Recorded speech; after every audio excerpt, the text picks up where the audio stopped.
Hi students, we are currently on the second week of Latin, and I want to tell you just a little, the mini lesson about verbs. The reason that Mr. Henley starts verbs right here is because we need to make some sentences to learn about um, sentence structure and direct objects and diagramming and just all kinds of stuff. Predicate, nominatives, we're going to learn all those, which you're familiar with, lots of those in English. So this should not be hard for you at all.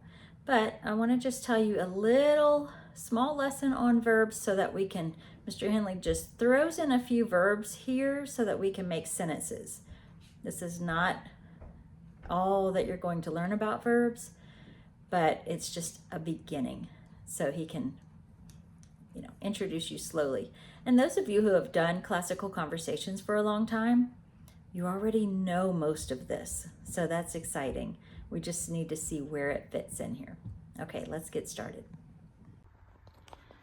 So we're going to talk a little bit about verb conjugation, and that is to when you change a verb's ending mostly to indicate the number, the pronoun that you're talking about, the person, is it first person, second person, third person? Let me show you what that looks like. So down here we have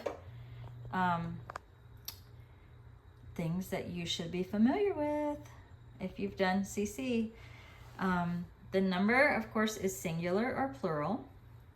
The endings, you might not know this one, but you know the other ones. You know OST, mustis, ent.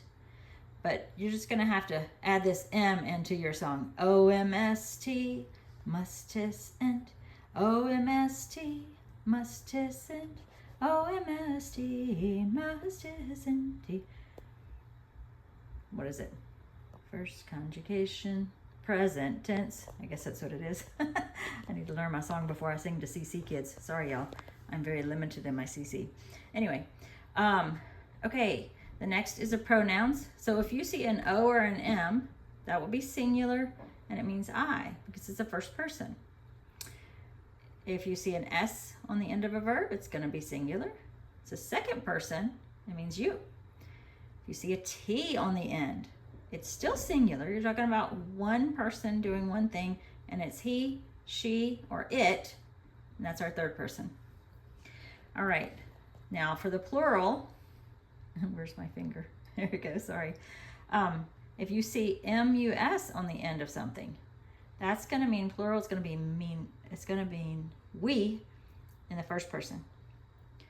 If you see TIS on the end of your verb, it means plural you. We just say y'all because that's easy. Instead of getting confused with this one you or 10 of you, we just say y'all because we're from the South and we're allowed to say that. That's the second person plural. If you see NT on the end, it means plural, it means they. It's a third person.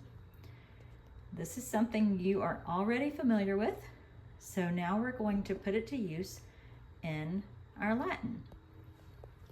So we're going to start with this verb, to be, because that's a really easy verb and we use it all the time. So we're going to start with this one. And it's called esse. And here is your chart. Here's your singular, sum, est, plural, sumus, estis, sunt. Do you see? M-S-T, mustis, ent. There it is. There's your endings. You already knew them. Isn't this great? And if you see these words, sum, I am, es, you are, est with a T on the end, that is going to mean he, she, or it is. Sumus, we are. Estis, y'all are. Sunt, they are. Now, one of the first verbs that Mr. Henley shows us is orat and orant. So orat, that's just your T ending, which we can, let's grab it over here. You see this T? So that's going to mean he, she, or it does whatever this is. And he, she, or it ora, orat, praise. Now the NT, that's they. Orant, they pray. So that's the first two he throws in there. He's not telling you all the conjugations of this verb. He's telling you a couple of them so that you can make some simple sentences. Let's go to the next one. We det, he, she, or it sees, and you can tell that because of the T on the end of it.